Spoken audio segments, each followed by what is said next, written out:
Bah tiens, t'es là. Bah, aujourd'hui, attends, je te remonte un petit peu, qu'on puisse discuter un peu quand même. Voilà, c'est mieux. Un petit peu trop même. Aïe, moi je fais pas beaucoup de montage, hein, je suis pas très doué, je fais tout avec mon téléphone pour l'instant. Voilà. Donc aujourd'hui je te propose, non pas je te propose, je vais faire, en fait je vais mettre Loki à l'épreuve. Donc Loki, qui c'est mon marteau pilon. Hein, je sais pas si tu as suivi un peu, mais Loki est là-bas. Voilà, tu le vois juste là, ici, là. Ça c'est Loki, avec qui j'ai eu quelques petits soucis. Ah, attendez. Voilà, ça doit être. Voilà, c'est mieux. Avec qui j'ai eu quelques petits soucis là, début de semaine. Donc là, on est jeudi. Et j'ai décidé de le mettre à l'épreuve. De me mettre à l'épreuve en fait, et puis comprendre comment il fonctionne. Mais pas gâcher du gaz pour rien et mon temps pour rien, on va dire. J'ai décidé de faire un sandwich. Pour faire un futur couteau. Hein. Le cœur en 135 CR3 en acier carbone. De chaque côté, je vais mettre du nickel pur. Et par-dessus le nickel pur, je vais rajouter du vieux fer de chaque côté. Donc j'ai déjà tout préparé, tout est passé, toutes les pièces ont été nettoyées, calibrées, nettoyées, soudées ensemble. J'ai mis un petit coup de traînard pour pouvoir le prendre avec une pince. Et là, le temps que la forge monte en température, je l'ai mis dans du pétrole. Bon, il ne me reste pas grand chose, donc le pot est un peu en travers. Ce qui va permettre que quand je vais mettre ma pièce dans la forge, ça va,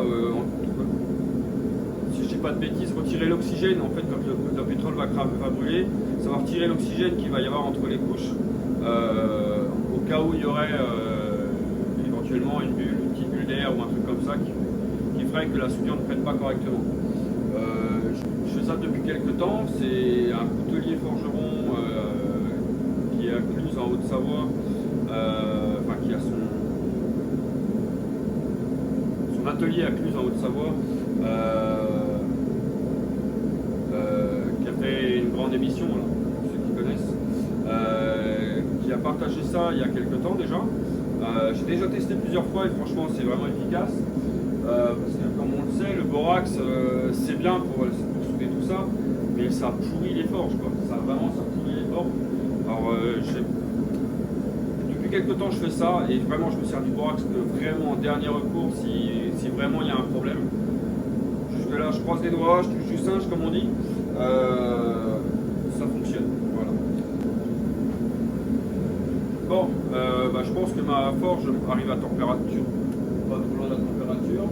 Ce que je vais faire, je vais commencer à foutre mon morceau d'acier dedans, mettre mon morceau d'acier. Je vous montre ça.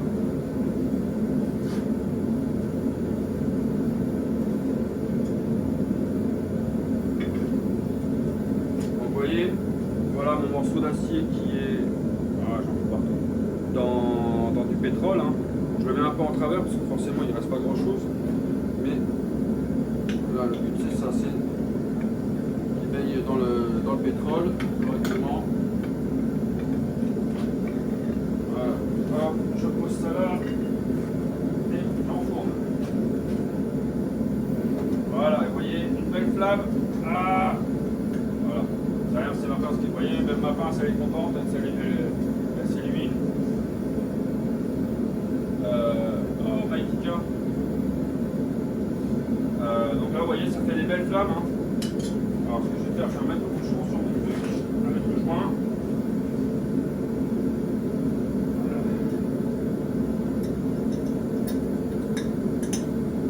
Voilà. Donc là les flammes c'est normal. Hein. Hop. Je range ça à la clé pour pas lui planer. Bon j'en ai plein les mains, du pétrole. Mais bon c'est pas grave.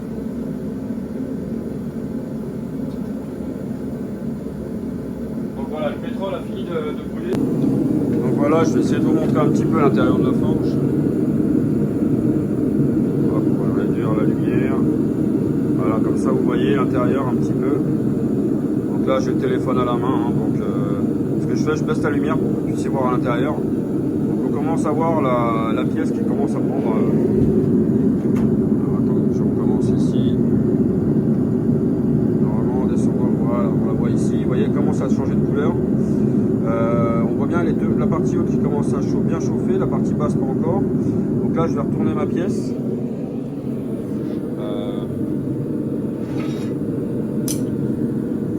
Je vais faire avec cette pince là pour la retourner parce que voilà. Vous voyez, hop, je viens de retourner ma pièce.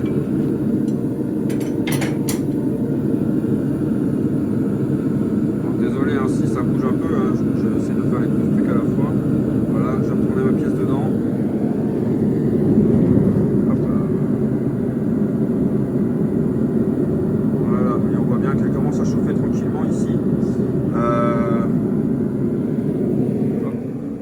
Je vais essayer de retourner et de tenir comme ça. Je pense que là, ça doit être pas mal. Donc là, le but, c'est de... Comment? Hop, on va se mettre comme ça. Il y aura peut-être un peu plus de lumière. Le but, c'est de bien chauffer uniformément la pièce. Monter jusqu'à 1200 degrés. Et après, taper dessus un petit peu au marteau pour que ça vienne se souder tout ensemble, quoi. Et donc, je vais faire ça 3 fois. Et après, je passerai au marteau pilon pour allonger tout l'ensemble. D'accord? On fait comme ça? Allez. Voilà, donc là, on est pas loin de la température de soudure. Je vais attendre encore un petit peu. Ce que je vais faire, je vais vous faire la première soudure, je vais vous la faire je vais vous la mettre au ralenti. En général, c'est assez stylé. Allez, à tout de suite.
première soudure elle est faite. Vous voyez au ralenti, hein, c'est assez stylé.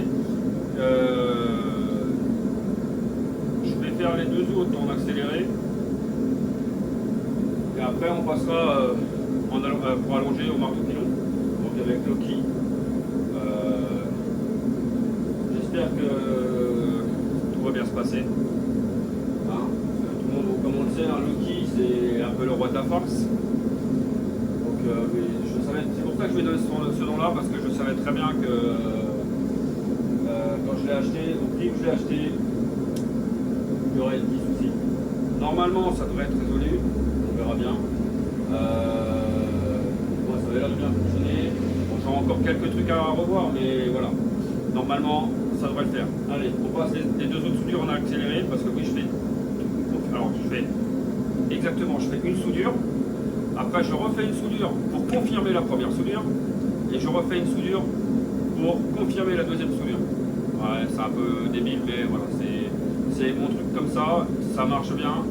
Ça m'arrive même de faire une quatrième soudure pour confirmer la troisième soudure. Vous voyez, des fois ça va pas bien là-haut.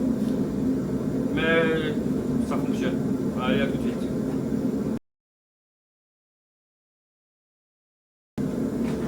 Bon, bah, je suis désolé, hein, vous n'avez pas eu la preuve de la deuxième soudure. Ouais, j'ai oublié d'appuyer sur le bouton. Donc là, vous avez que la troisième soudure. Ça me paraît bien, soudé. Donc là, je vais vous déplacer et on va se mettre sur Loki pour commencer à allonger tout ça. Normalement, ça devrait le faire, d'accord. Si j'ai pas parlé des caractéristiques de ce que j'ai pris en dimension. Donc le vieux fer avant nettoyage, il fait 7 mm, si je dis pas de bêtises. Ouais, je crois que c'est ça, 7 mm. Le nickel pur, il fait 1 mm, donc x2. Donc pareil, pour le vieux fer, il y a x2. Et le 135 CR3, je revérifie tout de suite, mais il doit faire 6 mm.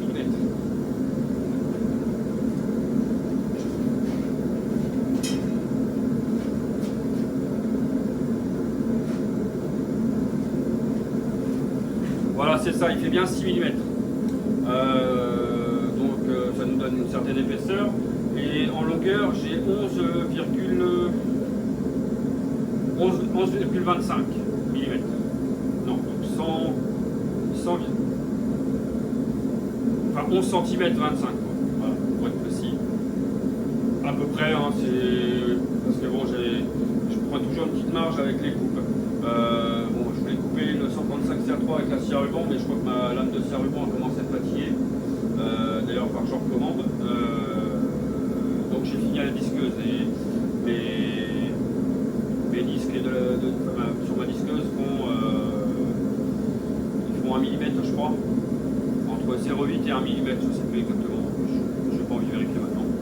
Donc là, allez, je vous déplace. On se met sur Loki et on enchaîne. Donc voilà, là on est sur Loki. Je regarde. Voilà, mon acier est bien chaud. Je mets en route, je prends mon acier et on y va. Voilà, je mets en route.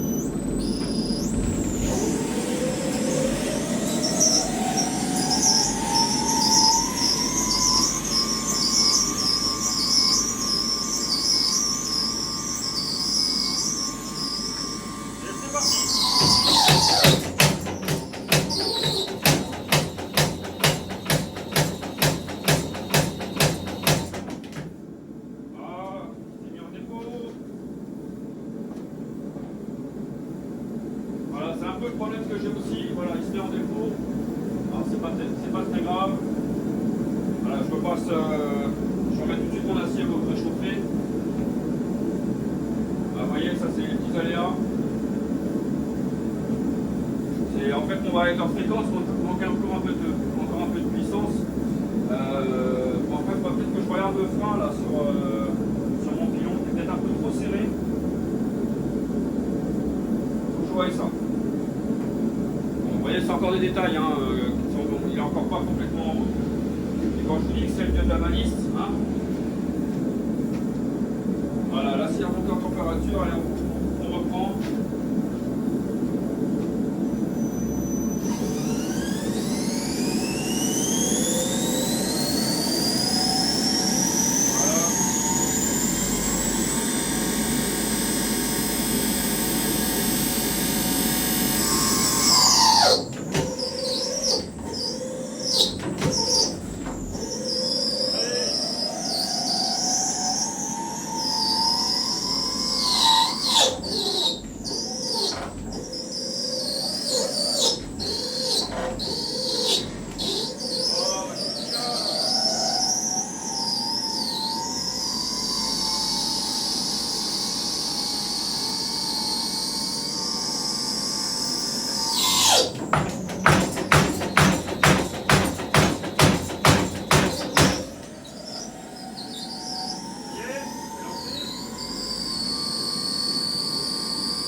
Il a du mal aujourd'hui, il a du mal.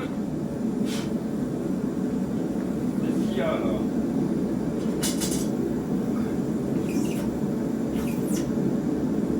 Ouais, c'est ça, c'est le frein qui fait chier mon gars. Ce que je vais faire, je vais retirer le ressort là. Bon. Voilà. Je retire le ressort sur le côté, là je vais voir si ça va mieux.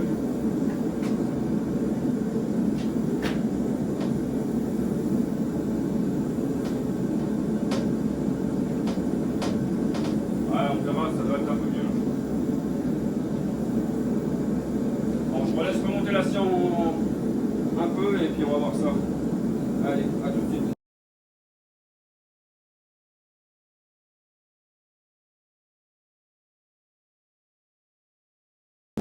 Bon, ben voilà, comme vous pouvez le voir, Loki a encore décidé de casser les pieds ce matin. Hein, je ne sais pas pourquoi. Il a décidé, qu'est-ce que je cherche dans mon chiffre qui est là-bas. Voilà, il a décidé de me casser les pieds ce matin, alors que pourtant je lui ai replacé la peur sort et tout. Hein? Qu'est-ce que t'as? Explique-moi c'est quoi ton problème. Hein? Bon, il va vraiment falloir qu'on finisse que je recommence, enfin que je rachète encore un variateur de fréquence un peu puissant. Ça commence à me saouler. Mais bon. On va voir ça plus tard. Hein, on va voir ça un peu plus tard. C'est pas grave. Enfin, si c'est grave, mais c'est pas grave, mais c'est chiant en fait. Voilà. C'est surtout ça. Bon, on va essayer de continuer comme ça. Sinon, au pire, je ferai la place là et puis on passera sur Mjolnir qui est là à côté. C'est une presse à inertie. Celle que je me servais avant d'avoir Loki. Bon, allez, on enchaîne. Bon, ben, je vous filme pas tout, hein, parce que voilà, il casse un peu les pieds Loki là. Bon, j'arrive quand même à bosser en mode dégradé, on va dire. Là, juste à l'instant, il vient carrément de disjoncter. Heureusement, il a son propre disjoncteur, hein, c'est le moins chiant. Mais après, il fait quand même le boulot. Là, je suis pas loin de l'épaisseur que je veux. Hein, je vais voir si ça remonte quand même. Allez, ouais, c'est bon, il se remonte. Je viens de regarder le défaut qui m'affiche à chaque fois là. Donc le défaut, bon, c'est en anglais, hein, mais je l'ai traduit tout à l'heure. C'est erreur 10. En gros, c'est. Il me dit soit c'est au niveau du moteur que le truc reste coincé, donc forcément c'est le cas puisqu'il n'arrive pas à l'emmener plus que ce qu'il faudrait. Ou alors c'est le variateur de fréquence qui est trop petit, donc enfin qui n'est pas assez puissant. Donc c'est pour moi le variateur qui n'est pas assez puissant, puisqu'à la base le moteur qu'il y avait dessus c'est un moteur 3 chevaux, hein, je l'ai là juste à côté de vous, par terre. Mais bon, on va finir par y arriver. De toute façon, il n'y a pas le choix, hein, il faut qu'il fonctionne. Il faut qu'il fonctionne correctement, il faut qu'il fasse son boulot. Hein. Et de toute façon, il est là, il est fixé au sol, il partira pas. Hein, c'est hors de question. Bon, allez, on essaie de se faire une dernière passe.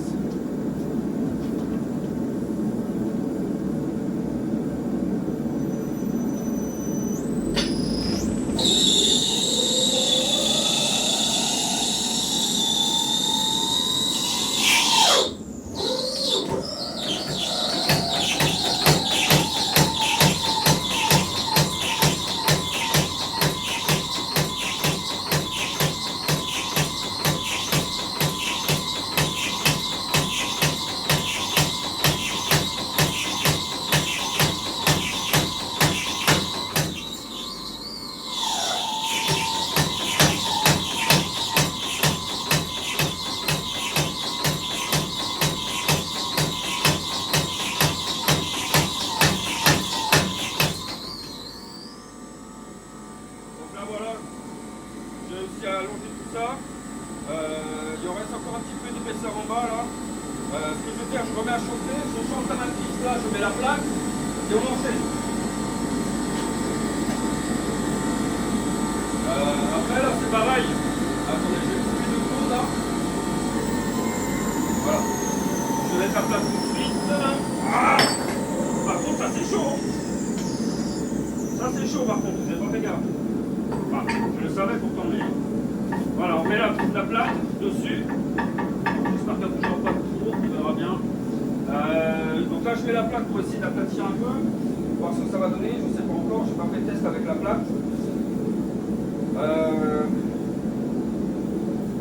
Je dis ça, et puis quoi, qu'est-ce que je voulais dire moi? Et donc là, ouais, il n'a pas planté, donc c'est une bonne chose. C'est super même. En fait, je régule la pression au niveau de mon pied. Si j'arrive à bien mettre juste ce qu'il faut en pression et que lui arrive à maintenir un certain rythme, ça passe. Mais bon, je vais quand même voir à l'occasion à trouver un autre variateur de fréquence. Enfin, pas en trouver un, en acheter un autre. Je ne sais pas quand encore parce que celui-là il vaut 300, enfin j'en ai pour 340 €. Et la taille au-dessus de celui-là, il y en a pour entre 550 et 600 balles. Donc voilà quoi. Il va peut-être falloir arriver à vendre un peu des couteaux avant de pouvoir acheter un. En plus des charges, tout ça, il y a. Mais à part ça, je suis content. Si là j'arrive à allonger comme je veux, je pense qu'on aura fini cette partie-là. Donc là, je nettoie bien la pièce. Après, retirer bien la calamine pour être tranquille après. Mais c'est pas mal. Allez, ma pièce doit être chaude. Allez, je remets en route.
Donc là, on entend bien le variateur de fréquence qui est encore en route. Bon, ça, il faudra peut-être que j'y mette un petit coup de nettoyage quand même. Il y a un petit creux au milieu, mais bon. Après, j'ai repris un peu au marteau. Voilà. Ça me paraît pas mal. Hein, voilà ce que ça donne. Ça me paraît pas mal en épaisseur. Je vais aller chercher mon pied à coulisse vite fait. Visiblement, mes soudures ont l'air bien nickel. Hein, je vais essayer de vous faire des plans en prenant le téléphone à la main. Ça me paraît pas mal. Ça me paraît pas mal. Ça me paraît pas mal. Je vais chercher mon pied à coulisse et je vous mesure ça. Et bon, là, ça va être un petit peu long cette partie de la vidéo, mais c'est pas grave.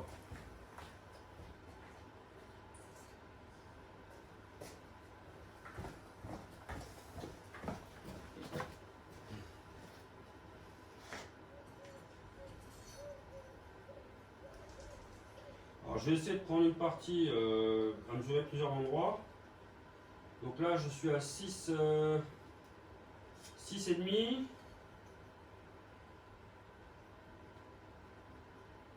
Quasiment 6,5 aussi. De l'autre côté. Ouais, dans les 6,5 quoi. Ah, c'est cool. C'est cool. Bon, normalement, les pieds à coulisse, hein, c'est pas trop bon de faire ça, mais c'est pas grave. Donc, me revoilà. Donc, je disais qu'au départ, mon acier faisait... Voilà, donc ça, c'est ma barre que je viens de faire. Hein. Mon acier faisait donc 112 mm par 40 mm de large sur 20 mm d'épaisseur. Donc là, on sait que, comme je le disais juste avant... Attendez, j'essaie de prendre mon mètre en même temps, voilà.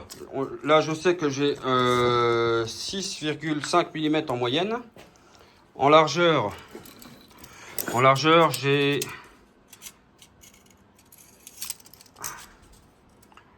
Donc ça s'est élargi un petit peu, c'est très bien en fait. Ça s'est à peine élargi de... On va dire... ça s'est élargi de 10 mm environ, hein. Même pas... attendez, que je voie bien... ouais, 7-8 mm, ça s'est élargi. Hop, c'est là. Ça s'est élargi de 7-8 mm. Et en longueur, donc en longueur, je vais essayer de ne pas prendre les cordons de soudure que j'ai fait. Donc on va se prendre une marche. Donc là et là, en gros, ça me fait 26 cm et demi en longueur. Ouais, c'est pas mal, hein. Ouais, je dirais 26,5 parce que je vais retirer un bon centimètre de chaque côté. Enfin, là et là, pour être tranquille. Je vais bien sûr retravailler le côté de chaque côté pour au départ avoir une barre propre. Mais ouais, c'est classe, c'est classe. Donc là, ça nous fait un morceau qui est pas mal. Donc là, voilà, j'ai arrêté la forge. Je vais attendre qu'elle redescende un petit peu plus en température. Bon, ce que vous voyez là en vidéo, c'est pas bon en température. Je vais essayer de vous le... non, c'est pas ça que je veux faire. Attendez, je cherche pour... Bon, bah, j'arrive pas à le faire là. Attendez, je change de mode sur la vidéo et je reprends. Voilà. Là, je sais que ça marche. Là, je vais descendre un petit peu l'éclairage pour essayer de vous mettre la vraie température comme moi je la vois. Voilà. En gros, encore là, vous êtes encore un peu clair hein, sur la température. Ah, si j'arrive à le descendre encore. Voilà. Là, on est sur la vraie température que j'ai à l'intérieur de la forge. Hein, entre ce que je vois moi et ce que voit la caméra. Donc, vous voyez comment il faut que ce soit vraiment sombre pour vous. Hein, donc, faut pas vraiment se fier aux couleurs qu'on voit comme ça. Allez, on va remettre correctement. Voilà. Donc là, ce que je vais faire, je vais remettre mon acier dedans. Je vais remettre ma barre d'acier dedans pour qu'elle refroidisse tranquillement. Donc en fait, là, je vais faire un recuit. Je vais faire un recuit pour être tranquille, pour pouvoir travailler après. Et vous voyez, là, en fait, je vais ouvrir la porte pour vous montrer. Mais ma barre, elle fait toute la longueur de la forge. Voilà. Hein. Ce que vous pouvez voir à l'intérieur, c'est un creuset en inox qui sert à, quand on met du borax, à éviter de trop flinguer l'intérieur de la forge. Donc c'est pas mal, franchement ça marche bien. Bon, bah la suite après. Ou je sais pas quand, enfin je vais tourner la suite un peu plus tard pour vous montrer ce que ça donne. Allez, à la prochaine.